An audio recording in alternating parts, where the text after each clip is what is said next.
While we have the farmers protesting, those pesky politicians are at it again. This time deciding to ban advertisements for meat in Harlem.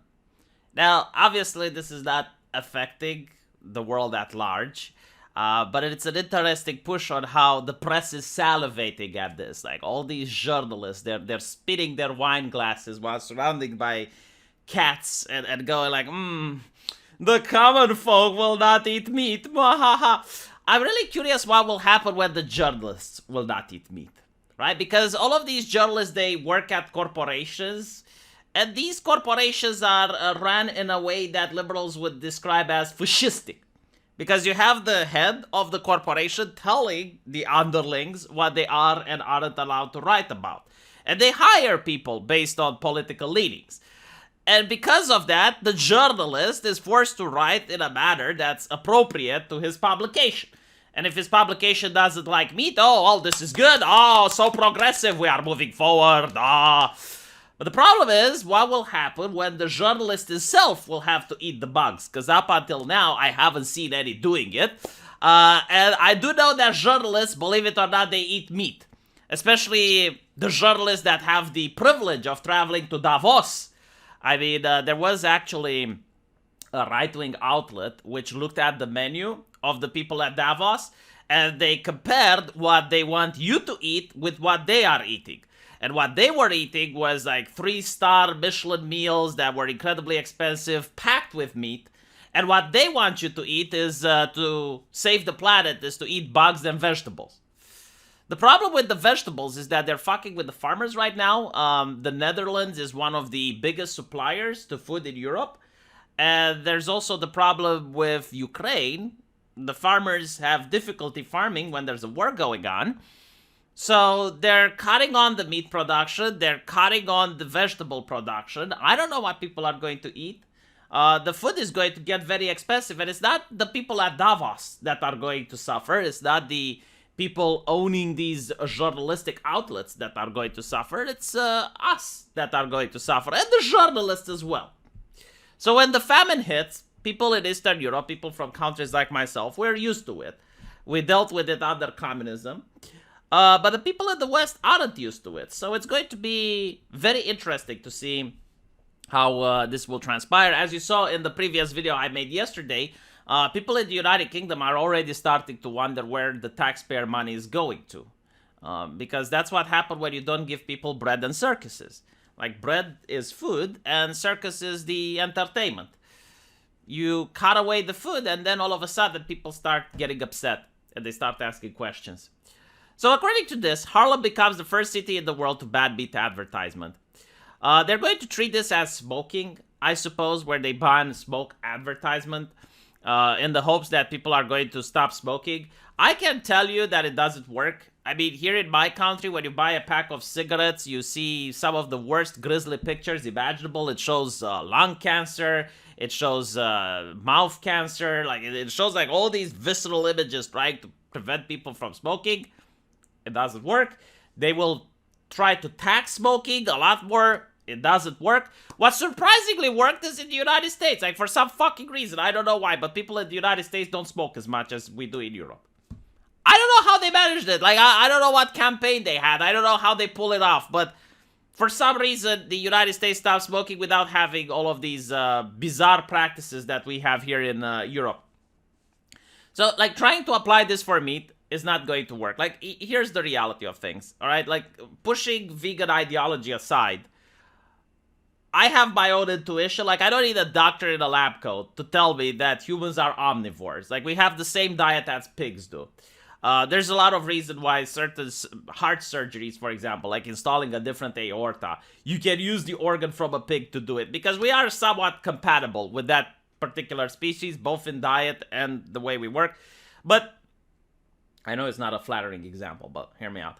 The main issue is that humans are built to eat vegetables and meat. You look at the Bible, right? And I'm not talking about the Bible as it's a revelation from God. I'm talking about like someone wrote that thing, right? And it's over 3,000 years old, probably older.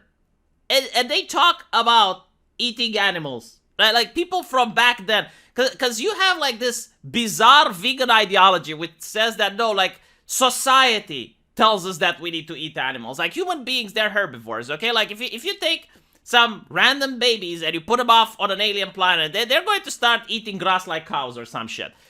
The reality is that human beings, they eat meat. They have done so for thousands of years. I personally don't know any vegan that managed to veganize for more than 3 years before stopping. Like they just couldn't have the diet. Now I'm not saying there aren't people that genuinely veganize and they're happy with it, but I personally, from my personal lived experience, and I know a couple of them, all of them eventually stopped because they were feeling fatigued, they were feeling nauseated, they had various other issues, and then they couldn't do it anymore. And all the other vegans were shaming them, and they were saying, shame on you for blah, blah, blah. But all of them stopped. They couldn't do this. It's a very difficult diet to have. You can survive on it, but you're not going to thrive on it. So eventually, all the vegans that I know started eating meat again. Now, there is a conversation to be had with the quality of meat that people are eating. There is a conversation to have, like, can people eat less meat than they already are? Like, that is definitely a thing that you can talk about. But to eliminate meat from the plate altogether, you're going to have people suffering, and you probably will end up with people dying, because when you talk about diet, what's good for me is not necessarily good for you. And then you have the argument. It's like, well, the reason the diet isn't working for you is because you're not veganizing properly. Like, you need to balance your diet with various seeds and various plants. And I'm looking at those seeds and plants. They don't fucking grow locally. Like, they don't grow in Romania. You have to import them from various places around the earth, which yet again raises the question, like, how can you get the entire world population to eat something that only grows in certain parts of the world? You can't do that overnight, even if you wanted to. And then it's all about eating the bugs and the insects. Like, have you even asked the question, how many people might be allergic to that? Like, if you have entire countries that never ate insects, like, some people may be allergic to that. For example, they keep making this weird comparison with eating seafood. Like, seafood is also disgusting, and people didn't like it at first, and now it's a delicacy. Like, okay, but when you talk about eating starfish and crabs and whatnot, some people are allergic to it. They can't eat it. And no one eats it regularly. Like, I don't know people that like eating all these crabs and all of these octopuses and whatnot. I don't know people like eating that every single day. And finally, they talk about how society teaches us not to eat the bugs. All right? So it's not something that people don't like. Is that society... All right, fine. During communism, there were many famines. In Ukraine, in Russia, in Moldavia. My grandmother lived in a similar village where the Red Army came. They took away all the grain. They took away all of the livestock. And then they surrounded the village and wanted people to starve to death. People started eating bugs in those places. They started eating bugs because they had no alternatives. They ate birds. They ate bugs. They ate their own shoes. There were instances of cannibalism. But my point is, despite the fact that people ate bugs to survive, do you know what happened when the Red Army left and life returned to normal? They stopped eating the bugs. So it's not like, oh, society teaches you. No, like, there were people who legitimately tried it. Like, they actually did it. And then they stopped. You look at even places, they constantly talk about this. Well, in Asia and in other places, people eat bugs. It's something that lower status people do, and it's not something that people want to do. It's something that people are forced to do because they have no alternatives. It's kind of like, imagine if you would give Chairman Z bugs at Davos. Like, he would be incredibly insulted about it. And if you were to say, well, but there are people in China who eat bugs, like, he would be very, very insulted and offended. Why? Because he's a high-class person, and he's not going to behave the same way that the lower-class person behaved. Imagine if in Romania, for example, you'd give the president moldy bread.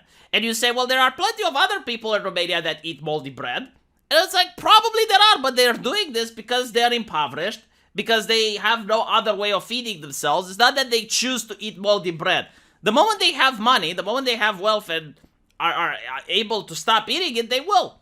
So all of these arguments fell flat. Most of this is pushed down people's throats. And you get to see how often they fail. I mean, they had the Impossible Burger and some other products that they were pushing where they were trying to make a plant-based meat product. Like, first of all, the very concept that you're trying to make plant-based taste like meat shows that meat is superior, and this is what people want. Like, if I want to eat plants, I would probably eat a good salad, or I would eat something delicious made out of plants. I would definitely not eat the abomination, which is the Impossible Burger, which is why many people refuse to flat out eat it. And you get to see it that during the panic buying that happened during COVID, like, most of the shelves were empty. The only shelves that were stocked were the ones selling that vegan food, which no one wanted. Like, it was absolutely horrible.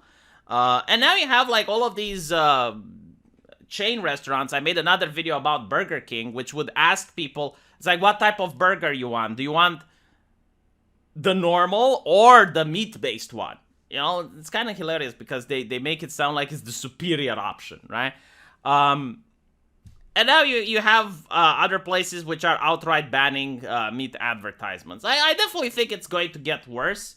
But at the end of the day, I mean, look, under communism here, we had similar systems where people were forbidden to sacrifice their own livestock. Most of the meat would go for the exports. The people here had very little meat. A lot of soy products were imported and whatnot.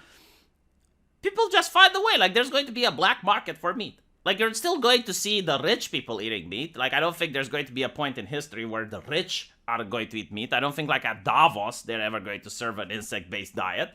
It's the poor people, as usual, that they're going to have to suffer it. People are going to start finding a hustle. They're going to start raising chickens in their backyards. Everyone is going to try to be connected with a farmer that has some milk and eggs to sell under the table. You're just going to create a very profitable and prestigious black market. And, you know, people will suffer. They're going to have to tighten their belt. Eventually, people will realize that there's a lot more people than there are politicians, and then they might start a protest. We'll see. You know, and by the way, like, I don't believe that all of this digitalization, like, there's a lot of doomers and gloomers that say, oh, well, digitalization is going to end all protests and whatnot. No, people will just stop using computers. Like, in Romania, people don't trust the government and they don't trust electronics. I, for example, do not want to pay my taxes unless I see a very depressed and upset lady behind the counter where I can give her my money and she can give me a signature. I can do it online. I choose not to. I don't want to use anything that has to do with online if I can avoid it. Why? Because the human interaction, the piece of paper, that's sacred. You know, I can't fuck with that. So I just don't do anything electronically unless I have to. Many Romanians do, many people in Eastern Europe do. We just bypass everything that has to do with technology. I mean, it's going to get to that, you know? We'll see. Let me know what you guys think, though. And as usual, I will see you in the comment section.